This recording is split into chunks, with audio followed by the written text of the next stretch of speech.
Sir, come here. Oh, what was that?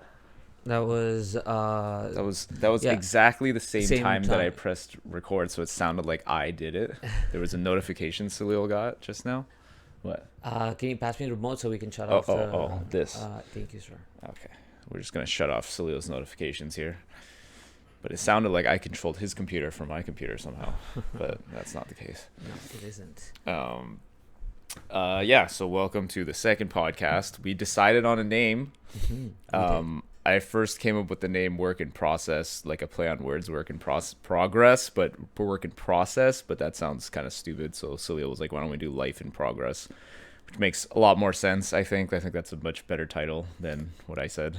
I mean, technically, we are talking about life and the challenges in life. And life being in progress as we are living it, we're figuring shit out, and hopefully, if the perspective we have can offer help for anybody, that's the intent of this podcast. So, figured it was right fit. Yeah, if you hear some licking and barking, it's just Sai in the background, so don't worry about it. It's Salil's dog. Maybe I'll make a little pixel art. Salil requested me to make a little pixel art for him. If you check the little thumbnail for our YouTube or whatever we put it on, so I have me and Salil's little pixel heads, and Salil requested that I make a little Saya pixel art. So maybe one day I'll make one of those. I mean, I thought she didn't get pulled in with the noise. I thought because we were using Cartoid mics, her voice would pretty much not get picked up. But apparently, she's loud enough to be heard. Yeah. And again, as we anthropomorphize any creature or any pet, I assign the idea that maybe she's just whining because she doesn't have a pixel art yet. She just wants to be included. She doesn't know what's happening, but she would like to be included regardless. Yes. You know. Yes. Last time I tried putting her in the crate, it did not work. Let's see how it goes this time. So if you hear noises that do not sound particularly human or contextual to humans, then consider it being my puppy. Yeah. So I was thinking we just, same thing. We'll shoot the shit. There's a couple of things on both of our minds, I'm sure, that we've thought about throughout the week. But what was I talking about the other day? Oh, that thing I sent you in the group chat.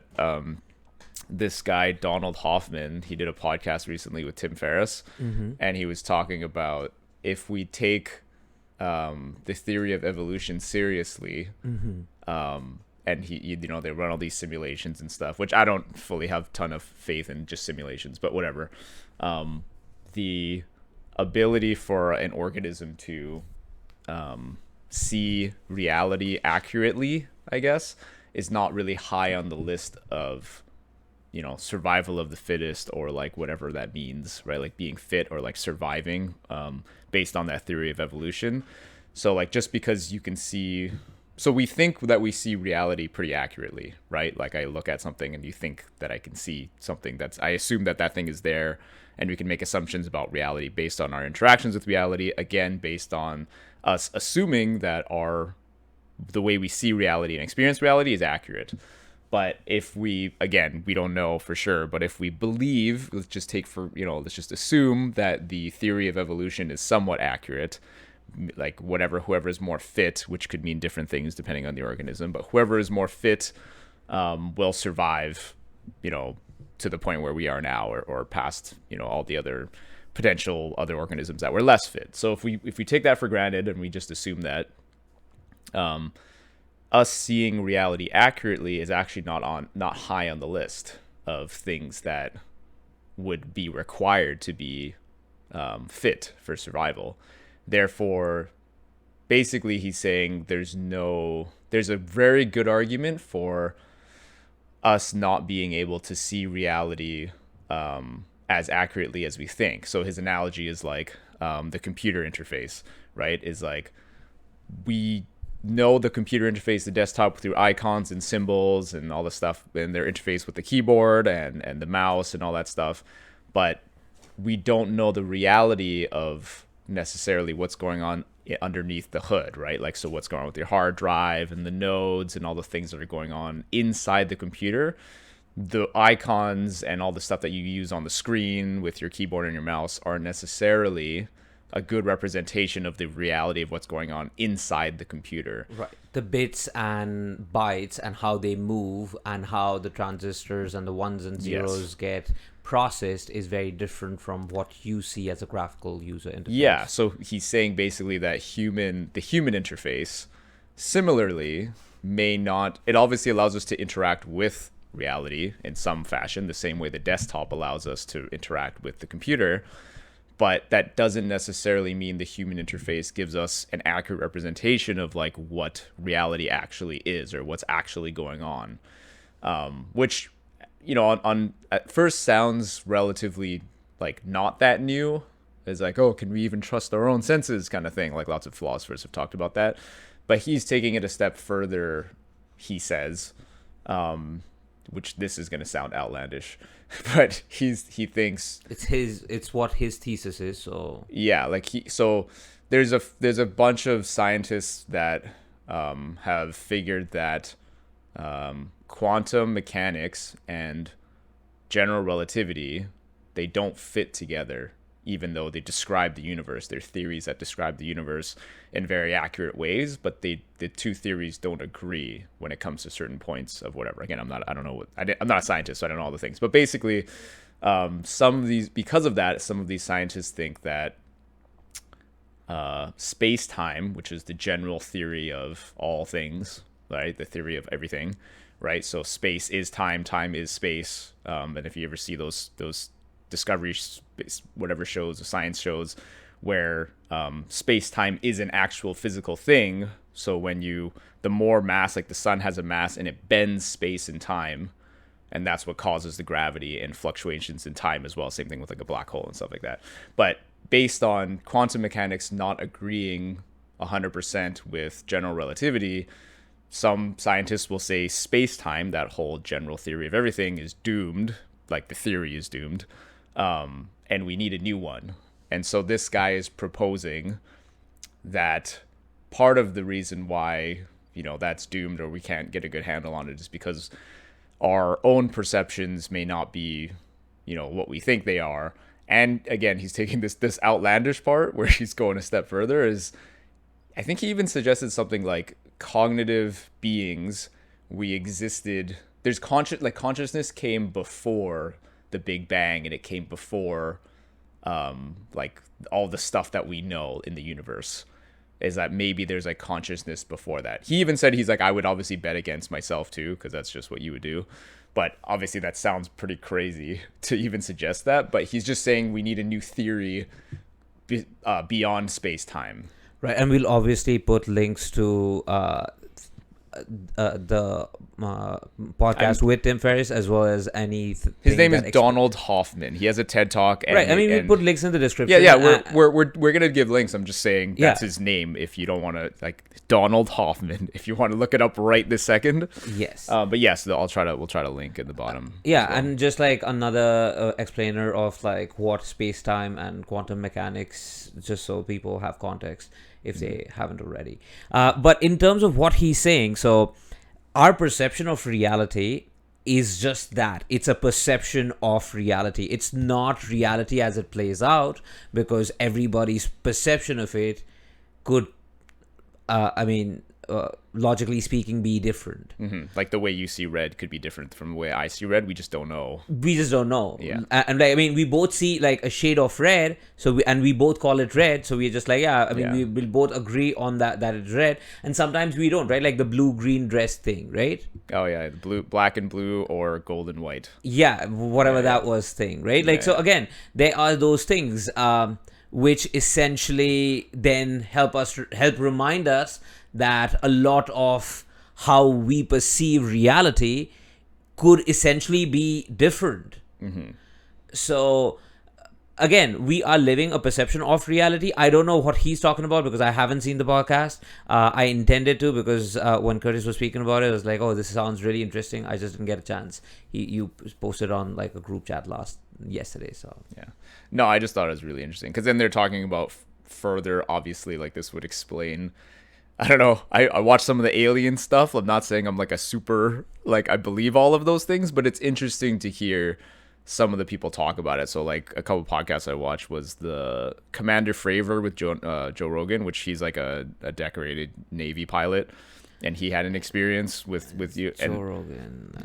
well, I don't really care about Joe Rogan, but yeah, I mean, but when for there's me, it's just like, but there's yeah. actually like, and I know like I don't want to sound like the crazy person, but you know there are, they call them UAPs now, unidentified aerial phenomena, that Right. they admit that there are, which basically just means there's stuff in the air that we don't understand Right. yet. Okay, Which but- doesn't guarantee there's aliens. True. It just means that there's phenomena in the air that we Okay, have no idea. given, right? Like, there's phenomena in the air. My question then is, why is it only the Americans who see it? Right? Oh no, I don't think it's all only. Yeah, I mean, so like, okay, no Brazilians ever talking about it. There's no like Germans ever talking about it. There's no French ever talking about it. Well, already- there's no like. I mean, let's say Russia, China doesn't like let you say that shit, so maybe you don't hear it from them.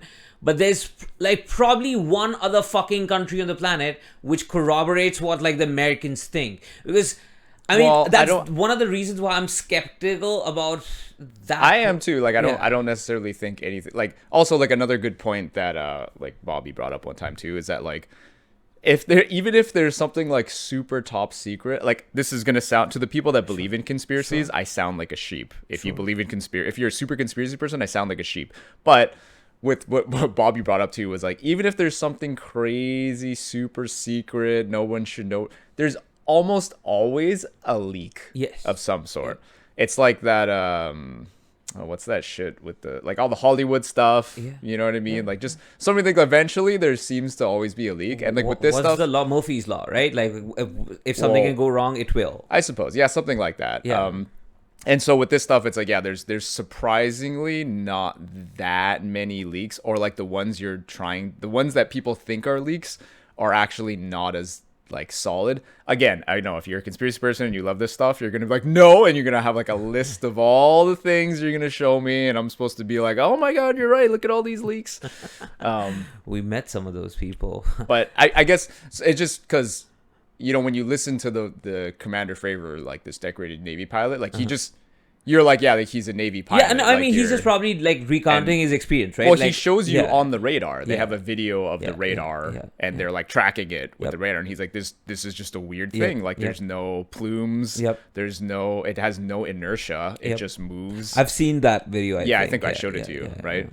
And then I obviously saw the Bob Lazar one, which is obviously more And questionable. again, like, but- I do not, decline the possibility that there is intelligent life, and that we have proof as humanity that there's intelligent life. It's just that for me, I am a little more skeptical, just because the only people who are giving us the evidence is the Americans, and like the last time that happened was like with Saddam, WMD. So like, I don't know. I take it with a pinch of salt.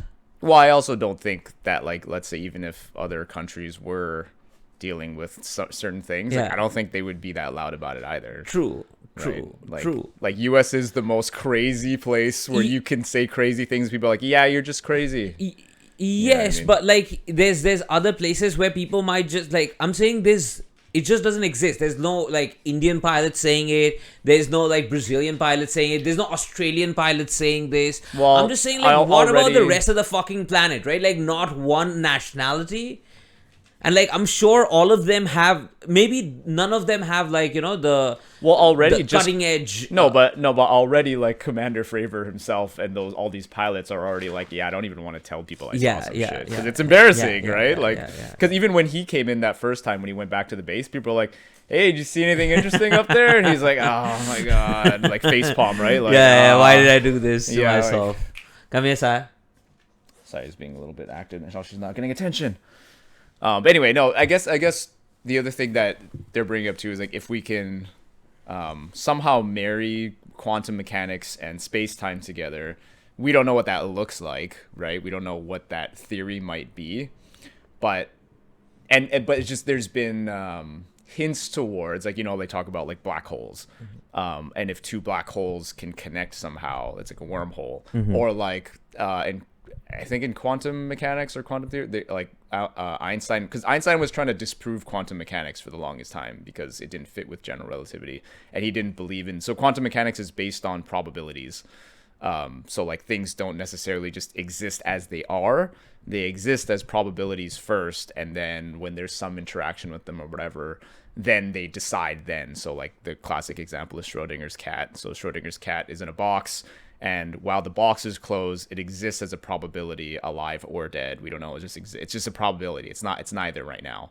But when you open the box, Then you now find out. something is chosen. Now like one of those, it's decided the cat is alive or dead, and that's sort of like a really basic, rough kind of thing that sort of explains quantum mechanics. Not really, but like that's the understanding that I have. One facet. And of so it. like one weird thing, like Einstein discovered that he calls like the spooky attraction or spooky connection. I can't remember what it's called. Was like there's particles. I can't remember if it's like electron or whatever. But if you split the electron up, that has a relationship with another electron. If you split it up, doesn't matter how far away it is.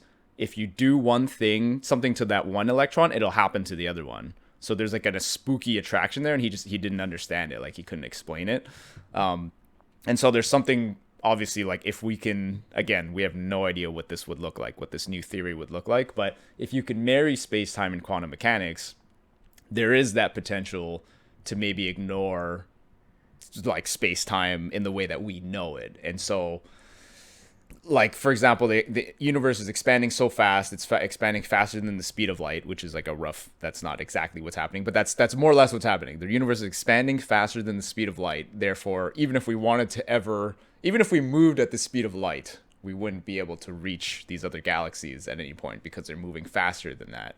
But if there is some way to ignore space-time, and you could just, you don't need inertia, you don't need a spaceship to like shoot like with gas to like you know what I mean, like there's, if you can ignore it somehow, you can get around, like wormholes is like a sort of example, I guess, where it's like you don't necessarily need the same type of technology that we're thinking about when we think of going from one place to another.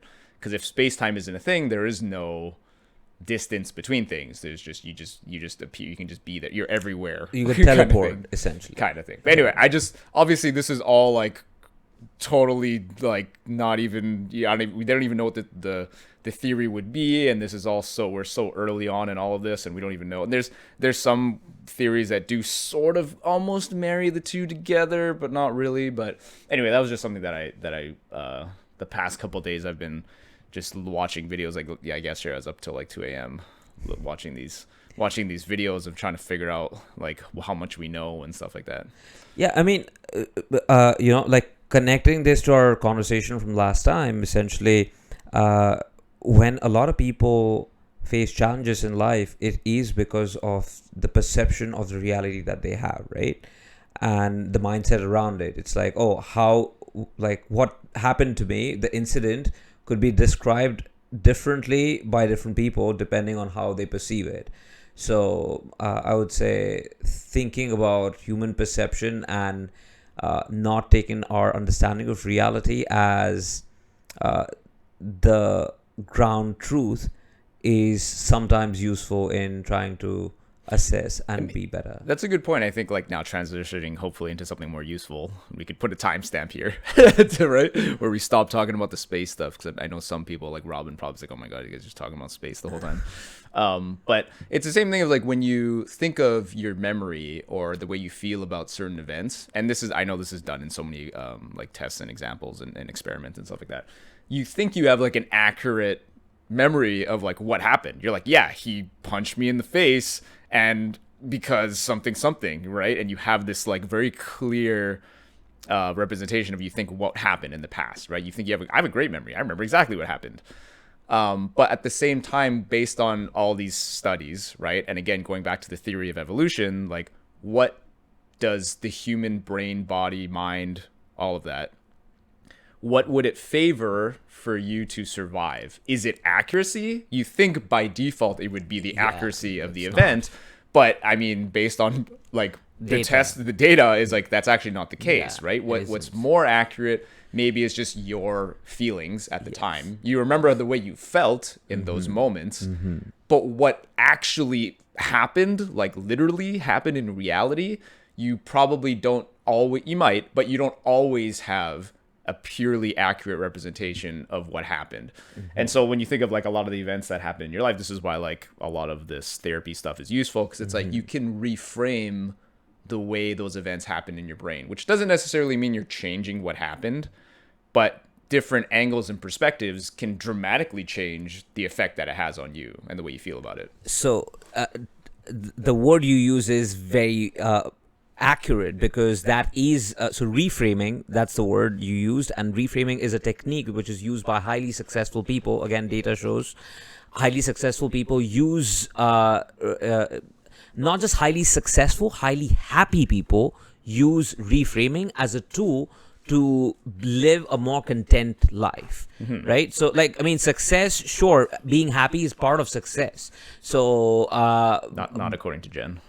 I mean, I'm just saying it's that subjective. for her. Yes. I'm just saying that for her, because if she Yes. heard that, she'd be like, no. I mean, definitions of most things is subjective, but if you're taking the common definition of it, most people would want success to, or rather, most people look for success because they think they will get happiness from it. They're usually mutually exclusive, but for I guess the benefit of humanity, we have essentially made it. Sorry, I lost my train of thought because I was being very whiny right now. What was I saying?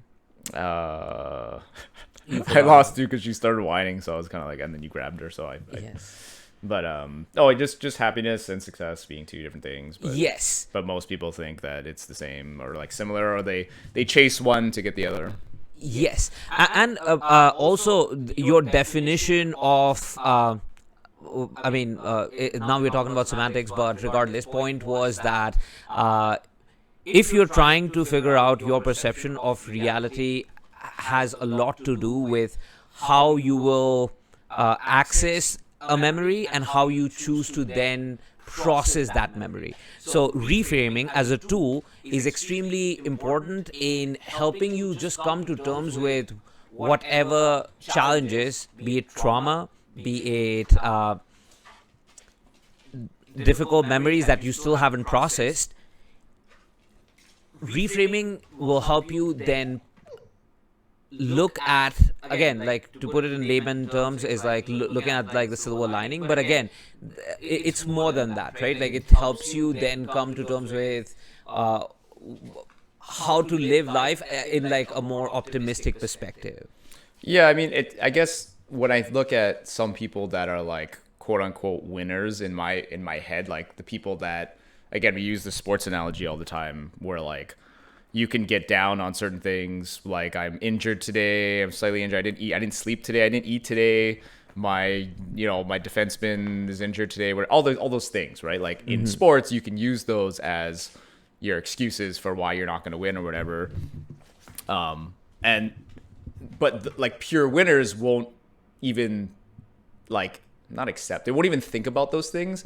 It's kind of like Gary Vee will say this, is like, don't respect your losses. Like, you can learn from them, but don't give them any respect, which sounds kind of weird. But I guess when I look at, like, one of our friends, like Achilles, is one of those guys too, where it's just like, you just don't even, it's almost like you don't even talk about your weaknesses, almost just because you don't even see them as that anyway, or you don't even look at them. So for example, like in fighting, for example, like in MMA and martial arts and stuff like that, you could say certain guys have, their hands are down, therefore their defense is somewhat weak or something like that. That maybe is a weakness because they fight with their hands down or something like that. But obviously based on their style, that's not the case. They defend not from with their hands being up, but they're very good at distance management, maybe, right? Or they're trying to bait and do something else, right? So from a conventional standpoint, you can always count strengths and weaknesses and focus on weaknesses. And that may be useful, I suppose, if you're going to be like, oh, I want to like fix my weaknesses. And that can be useful. But a lot of times, like the most successful people from just, this is a very broad statement, will turn weaknesses, or those weaknesses don't even seem like weaknesses.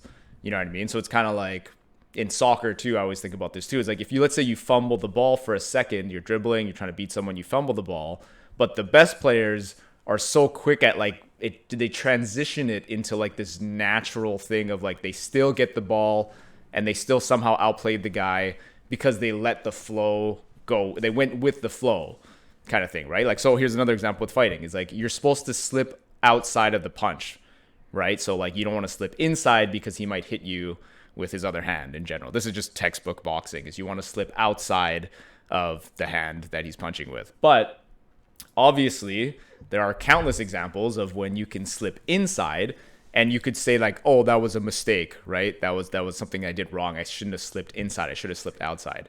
But there's countless examples of when you can slip inside and that can be an advantage now. Now you can throw a punch on the inside. Now there's different advantages from that perspective. And so when we look at different perspectives of things, it can be the same thing, right? Like I still slipped the wrong way, but the perspective in which you have in that moment can change, I guess, right? So I'm trying to link these things together, but Definitely. I guess I just see like, especially when I think of like Gary Vee and Achilles and certain characters like that, is that they really don't think of like certain things as like weaknesses, even if by conventional standards they might be weaknesses. Right. They're just like, no, I'm just strong here, and then there I just fix. Like when in actual practice, when they're doing shit, it's like you could say like, yeah, like I was saying, like someone has their hands down, but it just works for them, you know, like they can just that's just part of their thing. It's part of their style. Again, and also again, what they're doing is not focusing on the weakness, right? Like not giving it a life. Like the words we use, the thoughts we have affect how the actions we take. Like for a person who's doing MMA, if they are thinking like, oh, like like what if this person, like this is my weakness, what if this person knows this and like does this, right? Again, that thought process itself begets that reality. So essentially the reality you manifest, again, like not the secret kind of guy, but like the words you use to describe something. So like for example, like let's say you were trying to build a personal brand, and then your person's like, holy shit, like why do I have to do a personal brand? I don't like marketing and shit. But if you just say like, hey, what you're gonna do is try and help people in your niche, that then is a perspective which helps you reframe that same thing which made you feel icky. Now it's like, oh, I'm gonna help people. Yeah, sure, I want to help people, right? Like again, like you are choosing to look at the same thing in a perspective which helps you get to the goal that you want to achieve. Yeah, and then also just being in a generally better, optimistic, I guess is one word to use, like type of perspective or mood or just state to be in, I think. Because again, like if we're linking this back to last week too, is like sometimes you're just in a place, like you're just in a pessimistic, because I have that, like everybody has those moments where you think there's no way, like this is just, like I'm bad at this and I'm like all the disadvantages and weaknesses you might have, but you don't know how quickly nothing actually literally has changed.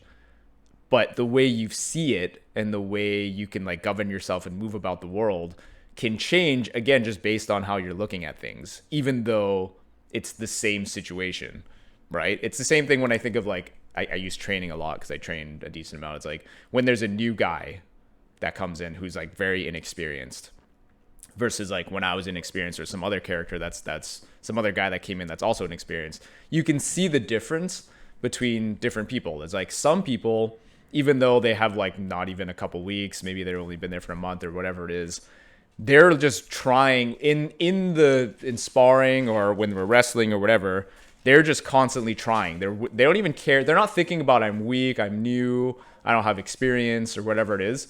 They're just trying constantly. True. They're playing. True. They're playing the game. They just keep playing. They're playing hard. They're playing as hard as they can. They're trying, right? Whatever it is, True. Wrestling or sparring. True. Whereas I remember when I first started, I had a little bit of that like self-conscious, like self-talk of like, I'm sparring someone who's like years and years ahead of me.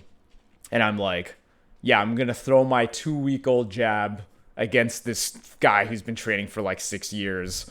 Like, what am I even doing? Right? Versus like, you could say like, versus the guy that just came in and he's just trying. He doesn't care. He's throwing, he gets hit, he hits back. He doesn't care. He's just trying. Right. Throw everything at the wall.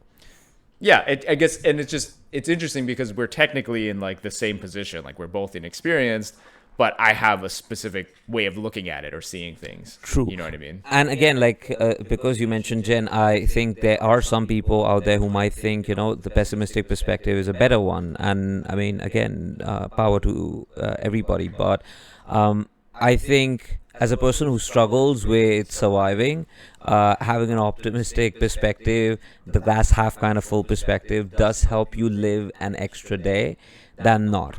Again, if survival is the goal, then an optimistic perspective might help you more than a cynical one. That's my 2 cents on that. Yeah, I mean, I think it works differently for everybody, but Absolutely. obviously, like for me and at least a small, that sounds saying small majority, a certain demographic for sure would benefit more from having some type of optimism. I am one of those people as well, just Right. because I the way I see it too is like, why would I, if without that, like you just need like even just the shred of like optimism of like this may or may not work out. If you think that it's gonna work out, if there's even a chance that it might work out, then at least there's some kind of hope, kind of thing, right? Yes. It's kind of like well, this is actually a good talk that I've always wanted to have on a podcast too. And I think I've had this on several podcasts as well. COVID is one of those things that kind of taught me something along those lines, especially with, sorry, Saya's playing with her toy right now. Sa's playing with a bone. With a So bone. so it's going to be a little loud, so we're sorry. What was I saying? Oh yeah, just being like alone. When I think of like Castaway and I think of I Am Legend as movies, right, where it's an isolated guy alone. Castaway, he's on an island. I Am Legend, he's alone trying to figure out this disease because everybody's a zombie. I've had this talk with a lot of people, is that it made me realize that not that COVID was necessarily like that for me fully, but like I was definitely way more isolated than that, like everybody was, right? Like, because you're not allowed to see people and whatever. But imagining being on an island and there's like zero chance of you ever seeing humans again, or let's say you are literally, for sure, guaranteed you're the last person on earth. There's no other humans ever going to be ever again. You're just the last person. That reality is actually, there's no reason why I would really do anything, right? I know some people would be like, I'm thinking about Jen too. It's like, no, I would still do all the things that I want to do because there's no one around. But I personally could see like, and I didn't know this about myself, but COVID, There's no point in it. yeah, it's kind of like for example, like I think about an anime, right? Yeah, It's like, oh, let's say there's a dude on an island by himself, yeah. and maybe he thinks he's coming back or whatever, but like he would like practice martial arts and he would learn martial arts or something because he's alone on an island, and then whatever.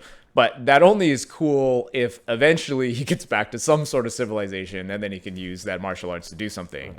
But if he never gets back to civilization, there's really no point in him doing anything. Like, why would I learn martial arts? Who am I fighting? There's no one. If I'm the last person on earth, why the fuck am I learning martial arts? There's no point.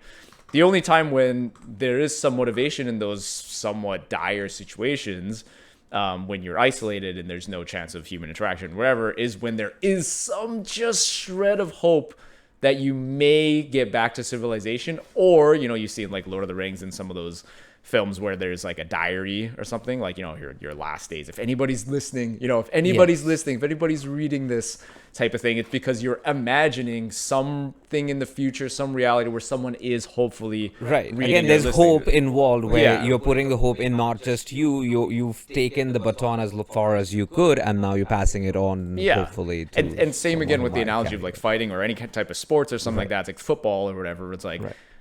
you got to have at least a shred of hope to want to throw the ball in the first place, that like he's gonna catch the ball, right? Or like it's gonna be a good throw or whatever. Because if you don't, like, there's obviously, I'm sure some people would still do it, like, oh, I don't think it's gonna happen, but I'm gonna do it anyway. I know that's a thing.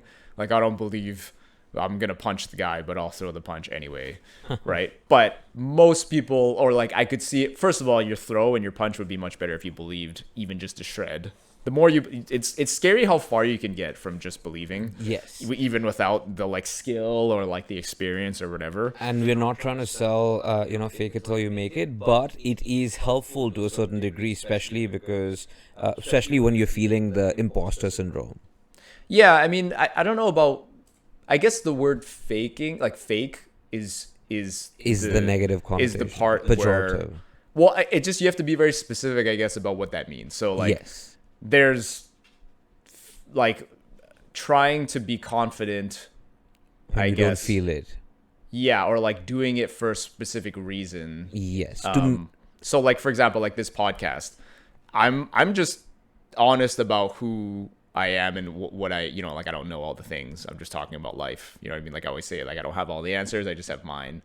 And there's something about like talking in a confident way, but then I don't feel like I'm faking it though. You know what I mean? Like I'm just honest with who I am with about certain things. But going back to how we like perceive things and our perspectives and reframing the same situation, reframing it in a different way, is that you can totally like frame it in a way that makes you seem like, oh, I have weaknesses and I'm not very good at this. And that can sound, again, like we talked about in the first podcast, that can sound like very much like reality, like the truth. But again, if you reframe it, there's other perspectives to have that can benefit you that don't sound like that one, that make you potentially feel more optimistic. So like the other perspective I could have had, instead of, oh, I only been training for a week, so my jab's not going to be very good, which is true. I've only been training for a week. Those are facts, right? That's a fact. I could use another narrative of like, actually, I'm a pretty athletic guy. And so my hand-eye coordination should be already pretty good because I played a lot of sports in my life. So why wouldn't my jab be decent, right? Which they're both facts. It's just reframing it depending on how I choose, right? True. But I guess faking it is where is the difference of like, I've been training for years, which I haven't. Right, kind of thing. You know what I mean? Yes. Like if that was the case, right? Like being like, Yes. oh, I'm in that context, yeah, like I'm a yes. black belt. No, you're not. You know what I Yeah, mean? Like yeah. something like that. Yes. Yeah. I mean, telling yourself lies is not important. Faking is only, again, we're not preaching it. We're just saying if you do want to pursue it, this is the way you might want to think about it. Well, yeah. Again, I don't think faking is the right word. I know, but like that's the connotation that's used, or that's a phrase that is used to, make yourself feel more confident when you don't. Does that make sense? Yeah, but I think it's more beneficial to. This is why we're focusing on that thing that we're talking about. The whole theme of this one is reframing yeah. with different facts. You could say Yes. right? Because as much as you might feel that negative way where you're like, Yes. I haven't trained before and I'm not very good at this and I've never done it before. There's also like a list of other things you could also state that are well within the realm of like reality. They're well within the realm of reality that could add to you being optimistic and Feeling feel like good and capable. Exactly. right? And yes. competent, right? Yes. Like you could, Yes. right? The positive emotions that could then manifest the reality that you're looking for. And I think a lot of the ways, and lots of people will say this too, a lot of the ways to like build that type of confidence of like just being, because I would almost call it, I would call it when you and I are talking, just shooting the shit. I would literally call it like blind optimism or blind faith almost in certain things. So like, like some like parkour is a really good example, free running and all that stuff. It's like, obviously they do a lot of practice. Right. Obviously you see the gyms where they're jumping on the jumping pads and they do a lot of practice. But at some point early on, or obviously they keep pushing those limits, but especially early on, you're going to have to make some leaps of faith. Like, can I make this jump? You don't really know for sure. Yeah. You can tell yourself yes, and maybe you believe it, but that belief is not based in any concrete, because you never made the jump before. True. So you got to just do it. But I think there's also a benefit in that naivete. Yes. Where you don't know if you can make it, and sometimes you bite off more than you can chew. and- but it's also a good thing because Yeah. sometimes you might just make Then that jump. you learn the Yes. limit. You learn Yes. the limits that you have. Yes, right? indeed. But that's what I was saying is like, it's weird because that's why I call it blind, because there isn't a concrete guarantee that you're going to make that jump. Like the first time you ever try that jump, you don't know. But Yes. there are some people that are just like, they'll just do it. They're just gonna Yes. they don't know, but they don't care. They're gonna make the jump. But I know that, again, from my experience from doing other things, not parkour, which would be cool, but one day maybe. And we've talked about this, is that just going through and doing this, is people talk about this all the time, like doing things you're scared of or things you've always wanted to do. But just doing things in general, usually in that category of things you've never done before and, out of your comfort zone or whatever it is. And just trying things that you've never done before can build that type of confidence to allow you to do the other things and more things and more things, right? That compound. So like my example in my life is like, it's funny because the other day I was talking to a buddy at the gym. We've had this conversation before about he's just working right now and he's chilling. He's got a pretty good job. And then I was kind of like, oh, well, like, do you want to like do this job forever? What do you want to kind of do and whatever? And then he wasn't really sure. And I was talking about like, I was studying game design at the time. And he's like, yo, I always wanted to do game design. I always thought it just sounds so hard and difficult or whatever. And that reminded me of me when I was a kid, is whenever it didn't even occur to me that I could even do game design, because it's just so daunting of a thing when you look at a 3D video game, like all the parts, the 3D graphics and the art, and then the physics system and the balancing of all the numbers and programming. And it just seemed like such a daunting thing to even, how do I even, there's a school that's going to teach you all of the things. That's a lot of things. You're going to teach me all of the things. And then then I just learned one part of it, but how long is it going to take for me to get, it's such a daunting thing. But I'm just thinking the evolution from when I was thinking like that as a kid to now that I had the balls to even try it. Like I was playing around with programming, I was doing some pixel art and all that stuff. The fact that I like even attempted it, younger me would be like, yo, that's sick. You're trying to do it. That's sick. But I think what built that confidence, and same thing with me doing this podcast and me having the confidence to do stuff like this, came from when I started to do that, like break out and try things that I never thought. So like we always go back to, I always talked about this, is when I had that YouTube channel with my friends, GMV, guys making videos.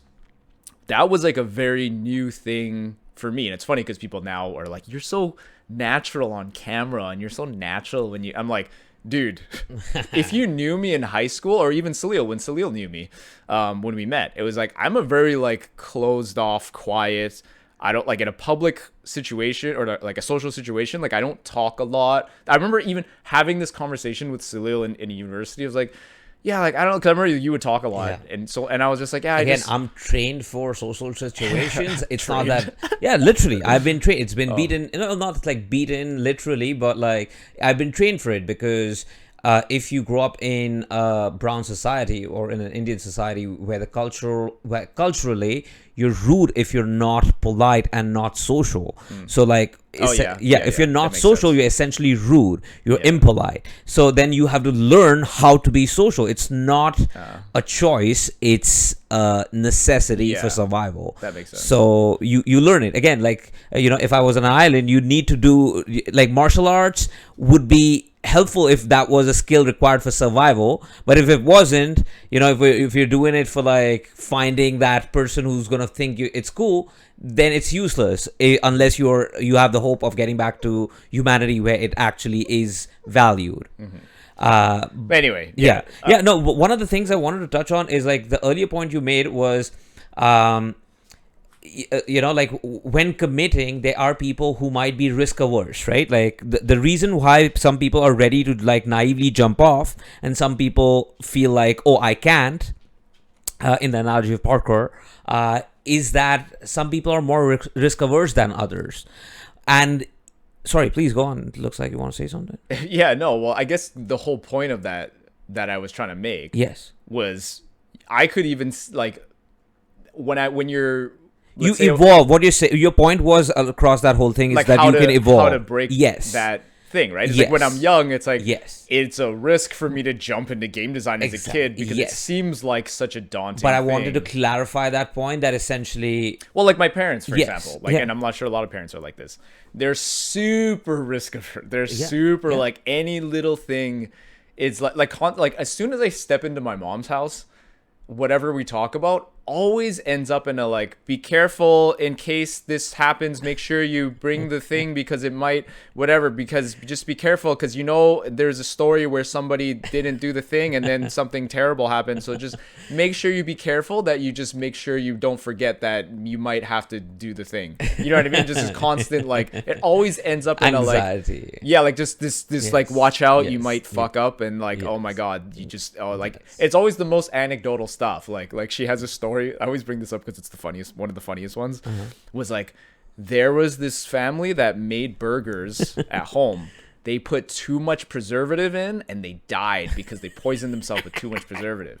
So like, that's a warning story for, I don't know, whenever I decide to make burgers and want to put preservative in them, I gotta make sure I don't put too much in, because hey, that's a thing. Did you know that the family died because and it just all these anecdotal things is like, again, it adds to this risk averse behavior where you're super like, I don't know, be careful, oh my god, watch out, be careful. Just make sure that, because you don't know that this might happen. And we right? internalize that as children. If you grow up in a household with that, like, same for my mom, like, she is a person who has thrived on anxiety.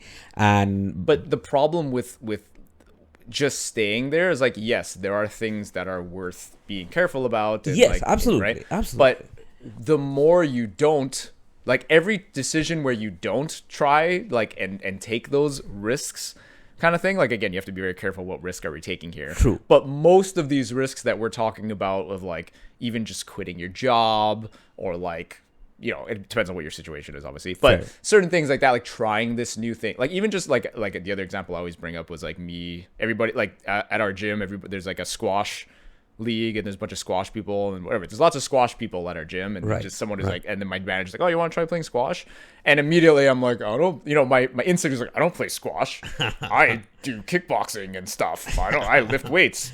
And then I'm like, in my head, I'm like, it's stupid. You should try it. At least try it for like once. And then I tried it, and it was so fucking fun that I was like, I remember like Buddy was trying to come, we always train every Wednesday or whatever, and I was still playing squash, or he's like waiting, he's like, yo, you're gonna come train? I'm like, let me just finish this game of squash, because it was so fun. But I didn't, it's funny how the difference was before I tried squash. Yes. I was like, no, I don't do it, because and I'm also worried about like trying and being bad. Yes. And like embarrassing myself or something. yes. But the more you break certain barriers is where I was going with, Yes. with all that stuff, right? Yes. So like I tried, so that YouTube, going back to the YouTube channel, was True. like, when we first filmed the video, which was just our videos was, we play games, we drink, and we record ourselves, try to be funny.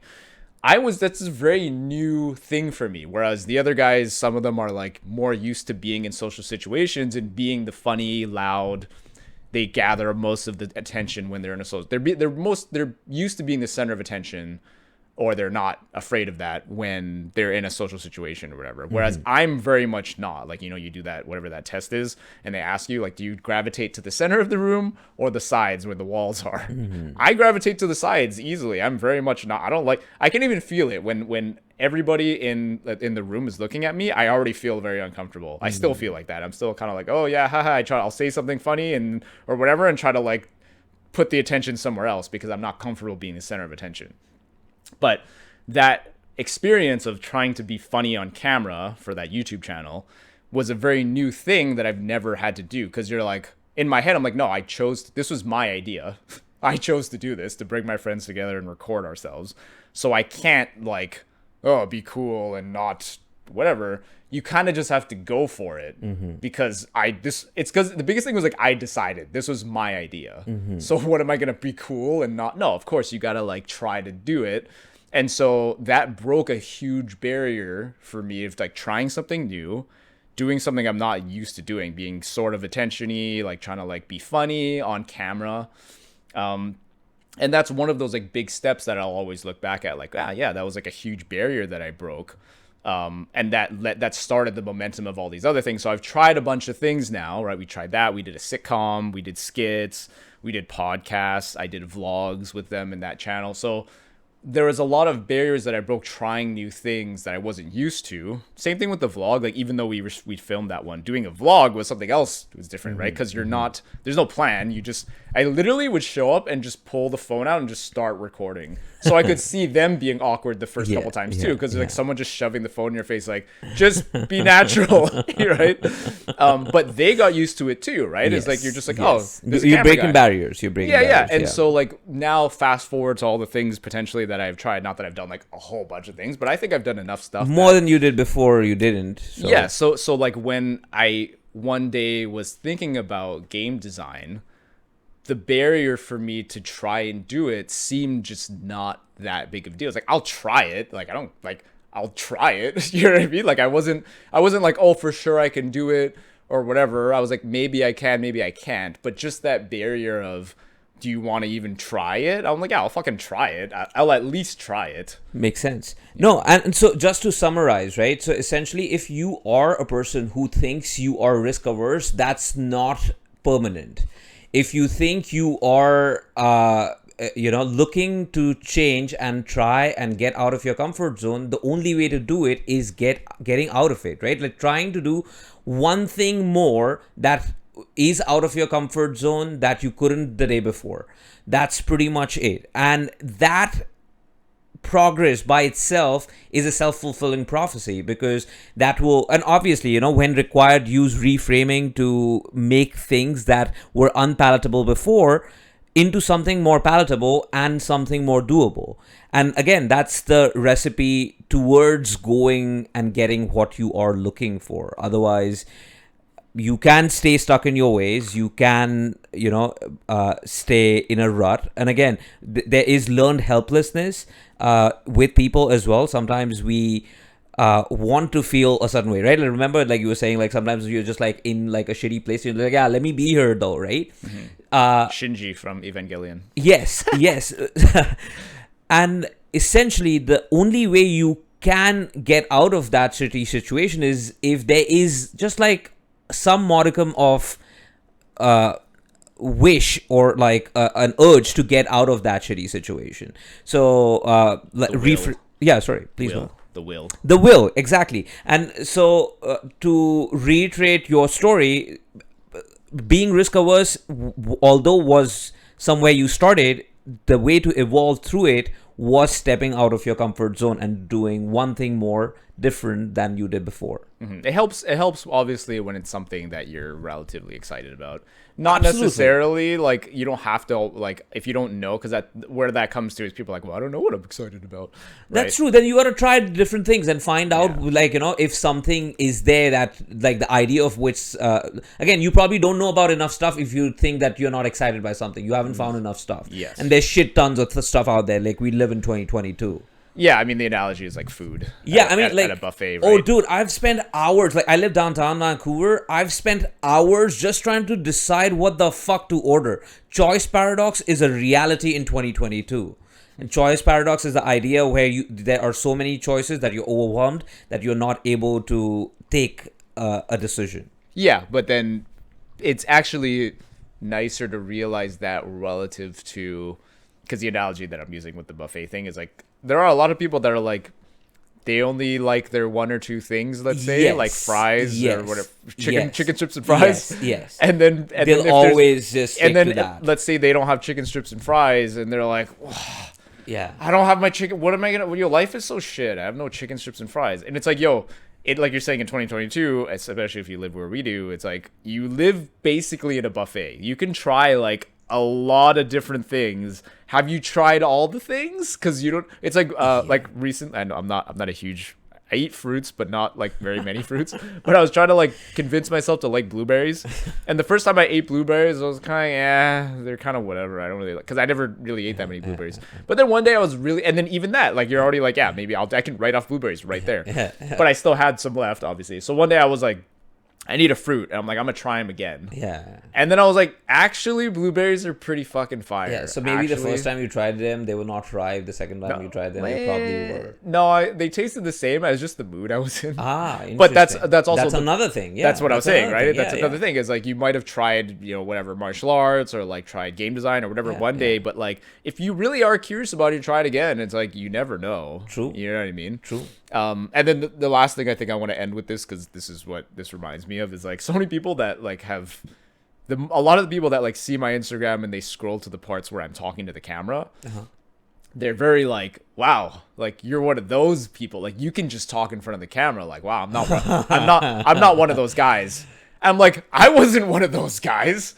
I was never one of those. I was the guy, I've told you this, and you've seen that end of me in university, was like when someone pulls out a camera, I'm the guy that like I put the middle finger up in front of my face, like, yeah, no photography, no, you know what I mean, like no paparazzi, kind of like I was not. Nobody is naturally, usually most people are not naturally comfortable on camera and talking and to to camera. qualify your statement, essentially a person who's more aware of what they're saying and how they're perceived is even more averse to being recorded, and you being one of those, I can understand why it affects you more. So I think the ability, or rather the ability to get over that feeling of like, hey, I'm being recorded, is something that's a learned experience. But all human beings, like you correctly said, will feel that, oh shit, I'm on camera, or like I'm being recorded, right? Like there is there's a switch that is flipped in your head, which is like, okay, I gotta be a little more careful about who I am, and then that is what makes it not come off as natural. So Well, yeah, that, but I think also just it reminds me, like the analogy that I use for it, sort of similar, is like, like in high school when you get a new haircut and it's like totally different from what you or you dyed your hair for the first time or something like that. When you go Did you into dye your school, hair? No, I didn't. Okay. No. But when you go into school that first day, I was and you're imagining worried- a blonde Curtis. That'd be hilarious. I did. I've done it before. Oh, you did it? Not everything, just the top. Oh yeah, I saw you. Yeah, but like not the whole thing. No, I might do just the top and do yellow. That I kind of want to do that, but it just fries your hair. Like bleaching your hair is Yes, not great. that's But true. but that first time where let's say I dyed my hair. Let's say we're in high school and I dyed my hair, and you walk into the halls where everybody knows you and they know you always wear the same shit. But like you come in, it's like you're gonna feel like, oh fuck, everybody's or like when you first have a girlfriend or something and you hold hands down the hall and they're like, oh shit, right? And I know that's it's not exactly the same, but it's similar to like the first time, let's say you never posted ever on social media, and then suddenly you come out with, you're literally face to cam talking to the camera about certain things. Like some of these people that follow you probably never even heard your voice, maybe, right? And then suddenly you're talking to the camera about your own personal thoughts about things. That's a daunting thing, I know, because people are like, oh, they're listening to me, they're judging me, like this is what I really think, and like what if I stutter, people are judging me or whatever. But also you realize, same thing with high school, it's like, it's for that one moment, maybe they're like, whoa, he dyed his hair, or like, oh, they're together now.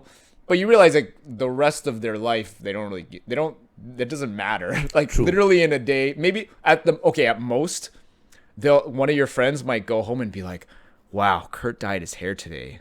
Wow, that's really cool. Or I should dye my hair, or like, what a weirdo, or something like that. But like in a couple days maximum, that's even exaggerating a bit. No one's cares. You know what I mean?